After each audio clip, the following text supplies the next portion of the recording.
आजकल बहुत सारे ऐसे क्रिएटर्स हैं जो कि लोगों को गुमराह कर रहे हैं ये बोल के कि आप 5,000 में ई कॉमर्स बिजनेस स्टार्ट कर सकते हो, 10,000 में ई कॉमर्स बिजनेस स्टार्ट कर सकते हो और उससे रिलेटेड वेबिनार्स भी बना रहे हैं और उसमें लोगों को बेवकूफ़ बनाया जा रहा है। दोस्तों, आज का वीडियो मैंने इसी के लिए डेडिकेटली बनाया है कि आज मैं आपको बताने वाला हूं कि अगर आप 2025 में अपना खुद का ई कॉमर्स बिजनेस स्टार्ट करना चाहते हो तो आपको कितना सेटअप कॉस्ट लगता है, किन किन चीज़ों की रिक्वायरमेंट होती है और वो चीज़ें अरेंज करने के लिए टोटल कॉस्टिंग कितनी होती है। तो इसके बारे में आज ये डिटेल वीडियो होने वाली है। तो अगर आप भी अपना ई कॉमर्स बिजनेस स्टार्ट करने का सोच रहे हो तो ये वीडियो आपके लिए बहुत ज़्यादा इंपॉर्टेंट हो सकता है। तो वीडियो को ध्यान से देखना और पूरा देखना। और अगर आप चैनल पे नए हो, आपने अभी तक चैनल को सब्सक्राइब नहीं किया तो जाकर चैनल को सब्सक्राइब कर दो, क्योंकि मैं रेगुलर यहाँ पे ई कॉमर्स से रिलेटेड वीडियोस डालता रहता हूँ। तो चलिए वीडियो को शुरू करते हैं।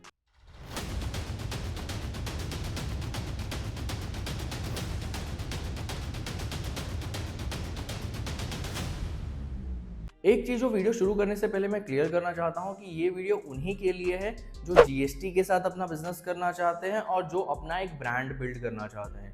ये वीडियो उनके लिए बिल्कुल भी नहीं है जो विदाउट जीएसटी अपना बिजनेस स्टार्ट करना चाहते हैं और बहुत छोटे लेवल पे बिजनेस करना चाहते हैं। क्योंकि अगर आप जीएसटी नहीं लेते हो तो बहुत लिमिटेड चीज़ें हैं जो कि आप कर सकते हो, जो कि बिजनेस के पॉइंट ऑफ व्यू से बिल्कुल भी सेंसिबल नहीं है। ठीक है, तो जो लोग जीएसटी के साथ बिजनेस करना चाहते हैं उनके लिए बहुत इंपॉर्टेंट वीडियो हो सकता है। तो ये वीडियो मैंने बेसिकली दो सेक्शन में डिवाइड किया हुआ है। पहला सेक्शन है वो है डॉक्यूमेंट का सेक्शन, कि क्या डॉक्यूमेंट्स आपको लगेंगे और उसकी कॉस्टिंग कितनी होने वाली है। दूसरा सेक्शन जो हमारा होने वाला है वो है आपका इंफ्रा का सेक्शन, कि आपको इंफ्रा में क्या क्या चीज़ें लगेंगी टोटल सेटअप करने के लिए और उसका कॉस्टिंग कितना होने वाला है। और लास्ट में आपको एक टोटल ओवरऑल कॉस्ट बताने वाला हूँ, जिससे कि आपको आइडिया लग जाएगा कि अगर आप आज के टाइम पे बिजनेस स्टार्ट कर रहे हो ई कॉमर्स का तो आपको बेसिक सेटअप कॉस्ट कितना लगता है। ठीक है, तो बिल्कुल भी टाइम वेस्ट नहीं करते हैं और शुरू करते हैं डॉक्यूमेंट के साथ। जो पहला डॉक्यूमेंट आपको यहाँ पे लगने वाला है वो है जीएसटी, क्योंकि जीएसटी के साथ आप किसी भी लेवल का बिजनेस कर सकते हो, उसको कितना भी स्केल कर सकते हो। और जीएसटी लेने के लिए जो करेंटली कॉस्टिंग चल रही है, अगर आप किसी भी सीए से कंसल्ट करते हो तो 1500 रुपीज़ से लेकर 2500 रुपीज़ तक की आपकी कॉस्टिंग आती है। अब ये कंप्लीटली डिपेंड करता है कि आप किस टाइप के सीए से कंसल्ट कर रहे हो। मैं हमेशा आपको ये सजेस्ट करूँगा कि अगर कोई सीए आपसे 500 या 1000 रुपये ज़्यादा ले रहा है लेकिन आपको अश्योरिटी दे रहा है कि जल्दी आपका जीएसटी आ जाएगा, तो आप उसके साथ ही जाओ, क्योंकि 500-1000 रुपये बचाने के चक्कर में आप किसी ऐसे सीए को दे दोगे जो आपका जीएसटी अच्छे से फाइल नहीं करेगा, आपका फॉर्म सही से नहीं भरेगा और जिसकी वजह से आपका जीएसटी आने में बहुत ज़्यादा डिले होगा। और ये चीज़ें आजकल बहुत ज़्यादा हो भी रही हैं। तो इसके लिए 500-1000 बचाने के चक्कर में मत जाओ, कोई अच्छा सी है या फिर कोई आपके पहचान का सी है तो उसके थ्रू जीएसटी निकलवाओ। ठीक है, तो टोटल आपको 1500 से लेकर 2500 तक की जो कॉस्टिंग है वो जीएसटी के लिए आने वाली है। जो दूसरा डॉक्यूमेंट है वो है उद्यम आधार। अब ये डॉक्यूमेंट आपके लिए कंपलसरी तो नहीं है और आई थिंक बहुत कम लोग हैं जो इसके बारे में आपको बताते हैं, लेकिन मैं ये डॉक्यूमेंट लेने क्यों बोल रहा हूँ, क्योंकि इस डॉक्यूमेंट से आप एमएसएमई में रजिस्टर हो जाते हो और एमएसएमई के जितने भी बेनिफिट्स हैं, जितने भी गवर्नमेंट की स्कीम है, उसका आप फायदा ले सकते हो और उससे आपको बहुत सारे बेनिफिट्स हो सकते हैं। किस टाइप के बेनिफिट्स हो सकते हैं, जैसे कि सपोज करिए कि आगे चल के आपको अगर ज़्यादा बड़े अमाउंट की जरूरत होगी अपने बिजनेस को स्केल करने के लिए, अगर आप पर्सनल लोन लेते हो या फिर बिजनेस लोन लेते हो तो उसका इंटरेस्ट रेट बहुत ज़्यादा हाई होता है। लेकिन अगर आपके पास एमएसएमई रजिस्टर्ड सर्टिफिकेट है, आपके पास अच्छा खासा ट्रांजैक्शन है, तो आप गवर्नमेंट के स्कीम के थ्रू भी लोन ले सकते हो। बहुत ही मिनिमम इंटरेस्ट रेट पे आपको ये लोन मिल जाता है। तो इसके लिए बहुत बड़ा इन्वेस्टमेंट नहीं है, 1000 से 1500 रुपए में आपका ये डॉक्यूमेंट बन जाएगा, जिसके बहुत सारे बेनिफिट्स हैं जो कि आप अपने बिजनेस में ले सकते हो। तीसरा जो डॉक्यूमेंट है वो आपका करंट बैंक अकाउंट। मैं आपको सजेस्ट करता हूं कि अगर आप अपना बिजनेस स्टार्ट कर रहे हो तो आपको अपना करंट बैंक अकाउंट खुलवाना है और उसी को यूज करना है। बहुत सारे लोग आपको पैसे बचाने के लिए ये सजेस्ट करते हैं कि आप अपने सेविंग अकाउंट से भी अपना बिजनेस चला सकते हो, लेकिन मैं इस चीज़ को बिल्कुल भी सजेस्ट नहीं करूंगा आपको, क्योंकि अगर आप बिजनेस चला रहे हो तो वो सारा ट्रांजैक्शन बिजनेस से रिलेटेड अकाउंट में ही होना चाहिए, ताकि इन फ्यूचर आपको कोई भी यूज़ करना हो, उस ट्रांजैक्शन को दिखा के कोई फाइनेंस लेना हो या तो लोन लेना हो तो आपको उससे बहुत ज़्यादा हेल्प मिलती है। तो इसके लिए थोड़े पैसे बचाने के चक्कर में सेविंग अकाउंट में मत जाओ, आप करंट बैंक अकाउंट खुलवा लो। अगर आप किसी नॉर्मल बैंक में अपना करंट अकाउंट खुलवाते हो तो आप इजीली 3000 से 5000 के मिनिमम बैलेंस में अपना अकाउंट खुलवा सकते हो। जो चौथा डॉक्यूमेंट है वो कम्प्लीटली आपके ऊपर डिपेंड करता है कि आप ब्रांड बिल्ड करना चाहते हो या फिर विदाउट ब्रांड स्टार्ट करना चाहते हो। तो चौथा जो डॉक्यूमेंट है वो यहाँ पे ट्रेडमार्क होने वाला है। ट्रेडमार्क में बेसिकली दो कॉस्ट लगती है। पहली जो कॉस्टिंग है वो फिक्स कॉस्टिंग है, जो कि आपको गवर्नमेंट को देनी पड़ती है, जो है 4500 रुपए की। और जो दूसरा कॉस्टिंग है वो कंसल्टेशन फीस होता है, आप जिस सीए या लॉयर से कराओगे वो आपसे चार्ज करता है। तो ये जो कॉस्टिंग है 2500 से लेके 5000 तक डिफर कर दी है। तो ये कंप्लीटली डिपेंड करता है कि आप किस टाइप के सीए या लॉयर से अपना जो ट्रेडमार्क है वो फाइल करवा रहे हो। तो यहाँ पे जो एवरेज ट्रेडमार्क की कॉस्टिंग आती है वो 6500 से लेके 8000 रुपए के आसपास आती है। तो जो डॉक्यूमेंट बनाने में आपका खर्चा जाता है वो 13000 से 18000 तक होता है। कंप्लीटली डिपेंड करता है कि आप किस टाइप के लोगों से कंसल्ट कर रहे हो। तो अब बात करते हैं दूसरे सेक्शन की, जो है हमारा इंफ्रा। इंफ्रा में जो सबसे पहली चीज आपको चाहिए होगी वो है एक लैपटॉप।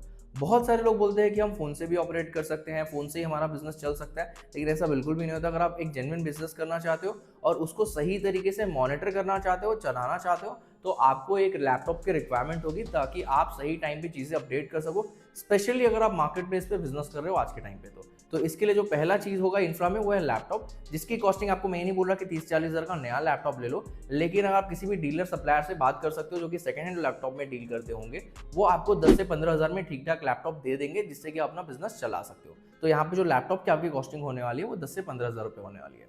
जो दूसरी और कंपलसरी चीज़ हो गई है आज के टाइम पे, अगर आपको अपना ऑनलाइन बिजनेस मार्केट प्लेस पे करना है तो वो है थर्मल प्रिंटर। आज के टाइम पे थर्मल प्रिंटर आपके लिए कंपलसरी हो गया, स्पेशली आप फ्लिपकार्ट या अमेजोन पे सेल करते हो तो इसके लिए आपको एक थर्मल प्रिंटर लेना जरूरी है। और थर्मल प्रिंटर का एक फ़ायदा ये भी होता है कि आप उससे बहुत इजीली लेबल निकाल सकते हो और लेबल डायरेक्टली उसके स्टिकर से निकाल के अपने प्रोडक्ट के ऊपर चिपका सकते हो।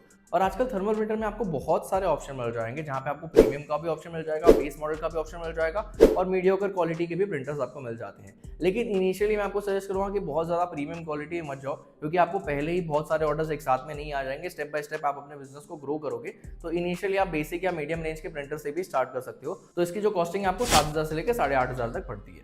जो तीसरी चीज़ है जो कि आपको रिक्वायरमेंट होगी वो आपका पैकिंग मटेरियल। अब पैकिंग मटेरियल कंप्लीटली डिपेंड करता है, आपके पास यहाँ पे दो चॉइस है। पहली चॉइस ये है कि आप लोकल मार्केट से जो ग्रे कलर की पॉली बैग्स आते हैं वो ले लो, उसमें पैकिंग करके सामान भेज दो। या फिर दूसरा आपके पास चॉइस ये होता है कि जो भी मार्केट प्लेस पे आप सेल करना चाहते हो वहां से उस ब्रांड के पॉली बैग्स मंगा लो, उस मार्केट प्लेस से पॉली बैग्स मंगा लो। अगर आप मार्केट प्लेस का पॉली बैग यूज करते हो तो उससे बहुत सारे बेनिफिट्स होते हैं। पहला बेनिफिट ये होता है कि आपका आरटीओ कम हो जाता है, क्योंकि कस्टमर को ये ट्रस्ट हो जाता है कि उसको जेन्युइन प्रोडक्ट आए कि मार्केट प्लेस की थैली में है। दूसरी चीज ये है कि आपको जो फ्रॉड होता है, चोरियां होती है, वो बहुत ज्यादा कम हो जाती है, एलिमिनेट हो जाती हैं। तो इसके लिए अगर आप पॉली बैग लेना चाहते हो तो मैं सजेस्ट करूंगा कि मार्केट प्लेस के थ्रू ही लीजिए, क्योंकि लोकल अगर आप पॉली बैग लेंगे तो ऑलमोस्ट सेम ही कॉस्टिंग पड़ती है। 1 से 1.5 रुपए का कॉस्ट आता है, लेकिन वो 1 से 1.5 रुपए इन्वेस्ट करके आप अपने बहुत सारे पैसे बचा सकते हो। ठीक है, तो तीसरी चीज जो आपको लगेगी वो पैकिंग मटेरियल्स है। अब इसमें पॉली बैग्स भी आ जाएंगे, इसमें टेप भी आ जाएगा, इसमें आपका हो सकता है कोई डैमेज होने वाला प्रोडक्ट हो तो बबल रैप भी आप ले सकते हो। तो इसकी जो कॉस्टिंग है इनिशियली 500 रुपीज से 1000 रुपीज तक आपको जा सकती है। जो चौथी चीज़ है कम्प्लीटली आपके ऊपर डिपेंड करता है कि आपको कैसे करनी है। अगर आपको लग रहा है कि आपके घर में जगह है और आप वहां से अपना बिजनेस मेंटेन कर सकते हो तो आपको कोई भी एडिशनल स्पेस रेंट करने की कोई ज़रूरत नहीं है, अपने घर से ही अपना बिजनेस मेंटेन कर पाओगे। अगर आपको लग रहा है कि नहीं घर में मेंटेन नहीं हो पाएगा या फिर उतनी जगह नहीं है तो आप कोई भी रेंटल स्पेस ले सकते हो या फिर कोई भी शेयर्ड स्पेस भी ले सकते हो, क्योंकि यहाँ पे आपको बहुत ज़्यादा इनिशियली बड़े स्पेस की रिक्वायरमेंट नहीं होगी और वहाँ से आप अपना बिजनेस स्टार्ट कर पाओगे। तो इसका आप कॉस्टिंग पकड़ सकते हो। अगर आप कोई शेयर्ड स्पेस लेते हो तो 7 से 6 हज़ार रुपये में आपको कोई भी शेयर्ड स्पेस मिल जाएगा। तो अगर हम ओवरऑल कॉस्ट की बात करें कि अगर आप ई कॉमर्स स्टार्ट करते हो तो आपको कितना सेटअप कॉस्ट लगता है, तो आपको एक रेंज में बताऊं तो 30,000 से लेकर 40,000 तक का खाली सेटअप कॉस्ट लगता है, जिसमें कि आप अपना डॉक्यूमेंट सारा बनवा सकते हो और जो भी इंफ्रा के लिए रिक्वायरमेंट है वो सारी चीज़ें ले सकते हो। तो 30 से 40,000 रुपये तो आपके खाली सेटअप करने में लग जाते हैं। तो मुझे बिल्कुल भी नहीं पता कि कैसे ये लोग बोलते हैं कि 5 या 10 हज़ार में आपका बिजनेस स्टार्ट हो सकता है। और इसमें हमने इन्वेंट्री का कॉस्ट नहीं पकड़ा है, इसमें हमने मार्केटिंग का कॉस्ट नहीं पकड़ा है, इसमें हमने आपका वर्किंग कैपिटल नहीं पकड़ा है, इसमें आपकी ब्रांडिंग की कॉस्ट हमने नहीं पकड़ी है। तो अगर आप आज के टाइम पे 2025 में ई कॉमर्स बिजनेस स्टार्ट करना चाहते हो तो जो आपको मिनिमम कैपिटल की रिक्वायरमेंट होगी वो 1 लाख रुपए की होगी, क्योंकि आपके 30 से 40 हज़ार रुपये खाली सेटअप में लग जाएंगे और बाकी के जो 50 से 60 हज़ार रुपये है उसमें आपका इन्वेंट्री, ब्रांडिंग और मार्केटिंग का कॉस्ट होगा जो कि आपको लगाना पड़ेगा, उसके बिना अपना बिजनेस चला नहीं पाओगे। तो जो लोग भी आपको ये बोल रहे हैं कि आप 5 से 10 हज़ार रुपये में अपना ई कॉमर्स बिजनेस स्टार्ट कर सकते हो तो आप समझ जाओगे कैसे आपको बेवकूफ़ बना रहे हैं। तो इसके लिए ऐसे लोगों की बातों पे भरोसा करना छोड़ दो और थोड़ा प्रैक्टिकल हो जाओ, क्योंकि जब आप प्रैक्टिकल रहोगे तो बिजनेस के बारे में सही तरीके से सोच पाओगे और उससे अपना बिजनेस ग्रो भी कर पाओगे और सही डिसीजन ले पाओगे। आई होप सो आपको इस वीडियो से समझ में आ गया होगा कि आपको मिनिमम कितने इन्वेस्टमेंट की रिक्वायरमेंट होती है अगर आपको अपना ई कॉमर्स स्टार्ट करना है। तो अगर आपको वीडियो अच्छी लगे तो वीडियो को लाइक जरूर कर देना। अगर आप चैनल पर नए हो, आप ई कॉमर्स बिजनेस के बारे में और डिटेल में सीखना चाहते हो तो चैनल को सब्सक्राइब जरूर कर देना। दोस्तों इस वीडियो के लिए इतना ही, फिर मिलते हैं एक नई वीडियो।